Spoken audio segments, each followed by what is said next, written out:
What if I told you there was an engine so loud it earned the nickname the Screamin Jimmy, and so powerful it roared for nearly 4 decades? The Detroit diesel 8V71 was loved, hated, feared, and worshipped. Today we dig up the story of an engine that didn't ask for permission. It screamed its existence. Get ready to meet the beast that split a generation of mechanics and conquered the world at full volume. A divided opinion. While some considered it an overbuilt masterpiece, others thought it was doomed from the start. Even today, the 8V71 sparks heated debates among diesel fans. It was loud, prone to leaking oil. Hard to forgive, but impossible to forget. In recent months, dozens of mechanics, truckers, veterans, and technicians have shared real-life experiences with this beast. Some defended it with passion. Others despised it with equal intensity. A revolutionary design. In 1957, the Detroit Diesel division of General Motors introduced this engine as part of the legendary Series 71 family. The 8V71 featured 8 cylinders in a V configuration, each with a displacement of 71 cubic inches for a total of 568. It used a 2-stroke cycle, unlike the more common 4-stroke. That meant it produced 1 power stroke for every turn of the crankshaft. To achieve this, natural airflow wasn't enough, it needed forced induction. This is where the roots blower came in, pushing fresh air into the cylinders and expelling exhaust gases. It wasn't optional. Without the blower, there was no combustion. Wet liners and debunked rumors. The 8V71 used wet cylinder liners. And yes, let's clear this up. It did not have dry liners nor cylinders cast directly into the block. Each liner was fully removable and sealed with rubber rings to isolate the coolant flow. During a full rebuild, you could clearly see the sleeves being pulled out. This design wasn't just clever, it was absolutely essential. It allowed better heat transfer, steady thermal regulation, and easier overhauls. Still doubtful? Publicly available teardown footage proves it beyond any doubt. Instead of machining the block after wear, you simply replaced the liners, pistons, and rings. No costly reboring required. Mechanical simplicity with surgical precision. Another standout feature was its unit injection system. Each injector, mechanically driven by the camshaft, was independent. This simplified the fuel system and eliminated the need for a high-pressure rail. It was a rugged solution, easy to service in the field, but it demanded perfect calibration. If one injector went out of adjustment, misfires or fuel starvation could seriously cut performance. Modular heads and fast servicing. The engine didn't have 1 head per cylinder, but 1 per bank of 4. This made some repairs easier, though others more complicated since pulling 1 head meant working on multiple cylinders. Still, the modular design was built for quick servicing. According to former Greyhound mechanics, entire engines could be swapped in just 45 minutes thanks to a removable cradle system. Lubrication, a double-edged sword. The gear-driven lubrication system circulated oil through filters and coolers, but if a filter clogged or a relief valve failed, oil flow could be cut off and temperatures would spike. The relief valves were a common weak point. If they stuck open, oil pressure dropped dangerously. If bypass systems failed, oil could circulate unfiltered, exposing components to accelerated wear. Critical cooling system. Coolant flowed through the block, heads, and oil cooler. In marine applications, external pumps fed the system with fresh or salt water. But without constant cleaning, scale buildup created hotspots, warping, and serious failures. Tight tolerances, high demands. The engine had a compression ratio of 17, 1 in standard models, and 18.7, 1 in the N-series versions. The main bearing cap bolts were torqued between 165 and 175 pound-feet. Liner-to-block clearances ranged from 1.5 thousandths of an inch when new to a wear limit of 2.5 thousandths. These strict tolerances didn't forgive sloppy maintenance. A robust electrical system, starters, alternators, and relays were built for long cycles and cold starts. This engine earned a reputation in frigid climates for firing up without heaters or ether, a rarity among diesels of its era. Born for high revs. The 8V71 was built to spin fast. Its red line sat between 2,100 and 2,300 revolutions per minute. It sounded more like a turbine than a tractor. That howl came from the 2-stroke cycle, the roots blower, and the valve train all working at breakneck speeds. A roar with its own character. Anyone who has heard an 8V71 under full load knows its nickname, the Screamin Jimmy. This engine didn't just run, it roared. Its fast-spinning nature, combined with the roots blower and two-stroke design, created a metallic howl that was unmistakable. It wasn't an engine that whispered, it was one that screamed. And that scream wasn't just about volume, it was about attitude. While other diesels focused on low, steady torque, the Jimmy lived for high revs.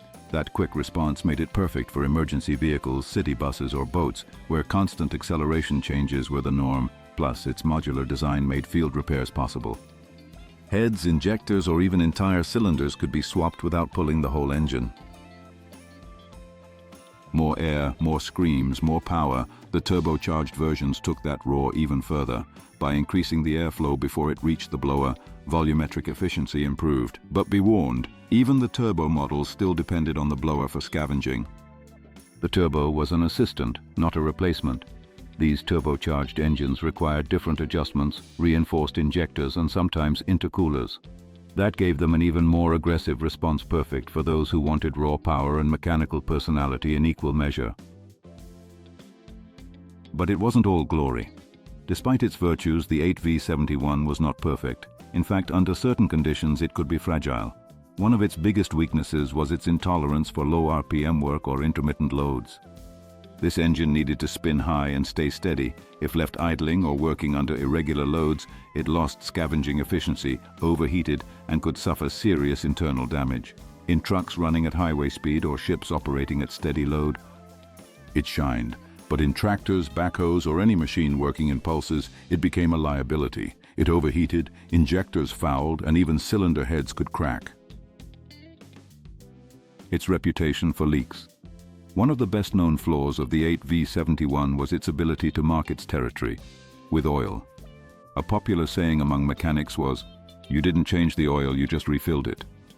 Leaks at valve cover gaskets, blower seals, and airbox drains were common, rarely catastrophic but messy. They dirtied the engine bay, left spots on the ground, and demanded frequent top-ups. Heat issues that took their toll. Heat management was critical. If clogged coolant passages were ignored or thermostats failed, the consequences were severe: warped heads, burnt pistons, and melted rings. Every revolution generated more heat than in a four-stroke engine, so the cooling system had to be flawless. There was no room for neglect. In the field, typical problems included valve cover leaks, blown liners, and excessive crankcase pressure. If liners wore unevenly or rings lost sealing, combustion gases would enter the crankcase, pushing seals out and fouling filters. Not failure, misuse. Many of these problems weren't due to defective design, but to misuse. The 8V71 was often installed in equipment it wasn't intended for, especially in agriculture, where load conditions and RPMs were completely different. There, it failed quickly. This led to its reputation as unreliable in certain sectors that never saw it perform where it excelled. When the sound became a drawback, even its famous roar eventually became a problem. While truckers loved it, municipal fleet managers hated it. By the 1980s, many cities began replacing the Jimmy with quieter, more versatile engines. Hearing fatigue, vibrations, and operator complaints accelerated its retirement from urban fleets. Only for those who knew what they were doing, this wasn't an engine for just anyone. If you didn't know how to operate it, maintain it, or match it with the right application, it punished you. But if you understood it, it rewarded you like few others. It excelled where steady rhythm and reliability were key. That's why it found its natural habitat in demanding, continuous use environments. At sea, it was unbeatable. The 8V71 was a titan in marine applications. Coast Guard ships, Navy vessels, commercial tugboats, and fishing boats used it with great success. In those environments, where engines run for hours or even days at steady RPM, its flat power band and ease of service made it nearly indestructible. The roar that powered public transport. In public transportation, the 8V71 became the beating heart of entire fleets. Greyhound buses and urban units across North America adopted it for its immediate acceleration and steady reliability. Drivers praised the direct throttle response, while mechanics valued its easy maintenance. Its metallic howl wasn't just a sound, it was a statement: the journey goes on. Perfect for emergencies. It was also a star in emergency vehicles. Fire trucks made the most of its ability to accelerate aggressively, hold high revs, and deliver constant power output. In cities with short runs and frequent stops, its quick, noisy nature was ideal. When immediate response was needed, this engine never hesitated. Generators that never rested. Another field where the 8V71 shined was stationary generators. From hospitals to factories and construction sites, they were used as primary or backup power sources. These generators could run for weeks without shutdown, proving just how robust and reliable the design was for heavy loads and continuous duty. Its legacy in the armed forces. In the military, this engine also left its mark. It was widely used in landing craft and support equipment in the field. Its modular design, easy to service on-site, made it the go-to option for combat zones or remote bases. If things got tough, a crew could swap injectors or heads without pulling the whole engine, and if damage was worse, they could drop in a new unit using the cradle system. The trucker's highway favorite during the 1960s and 1970s, it was the ally of countless long-haul truckers. With proper calibration and a well-matched transmission, these engines crossed mountains and plains with ease. In optimal conditions, they were tireless. Even today, 8V71 units can still be found in custom rigs or tractor pull competitions, where raw mechanical power and that unmistakable sound continue to draw crowds. An icon in the hands of enthusiasts. In off-road machines, classic trucks, and custom projects, fans still choose the 8V71, not just for its performance, but for the brutal analog personality it delivers. No screens, no sensors, just metal, combustion, and that mechanical scream that evokes an era when everything was rawer and more direct. The end approached with new rules. By the early 1990s, the engine's fate was already sealed. Environmental regulations imposed by the Environmental Protection Agency began demanding stricter emission limits. Starting in 1996, the new Tier 1 standards required major reductions in nitrogen oxides, particulates, and unburned compounds. Two-stroke diesels like the 8V71 simply could not comply without radical re-engineering. Its mechanical design, built for brute efficiency and easy maintenance, was incompatible with electronic controls, particulate filters, and exhaust gas recirculation systems. Adding such solutions to a two-stroke wasn't just complicated, it was practically impossible. Retirement was inevitable. Faced with the difficulty of adapting it, many fleets, governments, and manufacturers chose to retire it rather than reinvent it. As it disappeared from catalogs, its reputation began to fragment. Some remembered it as a legend, others as a noisy, dirty relic. But even in its final years, there was one thing everyone seemed to mention: the eternal oil drip. Yes, oil leaks never stopped being part of the package. Even well-maintained engines often seeped a little through blower gaskets, airbox drains, or valve covers. It wasn't always a serious fault. Many times it was simply the aging of the design, but it left its mark literally on every surface it rested on. Misuse, not bad design. Many of the problems attributed to it weren't technical flaws, but misuse. Young operators or owners who inherited engines without understanding them often judged them as outdated and unreliable. But for those who truly knew them, the 8V71 was a living legend. Persistent myths, ignored truths. One of the most repeated mistakes is claiming it used dry liners. False. It always had wet liners, something verifiable in every technical manual and teardown video. Another myth is that turbocharged versions solved all its issues. While they improved performance, they still required high RPMs and could fail if treated like low-torque engines. And there was never just one 8V71. There were marine versions, naturally aspirated and turbocharged models, with different injectors and compression ratios. Not all behaved the same. Generalizing its performance only leads to confusion. A world that no longer suited it.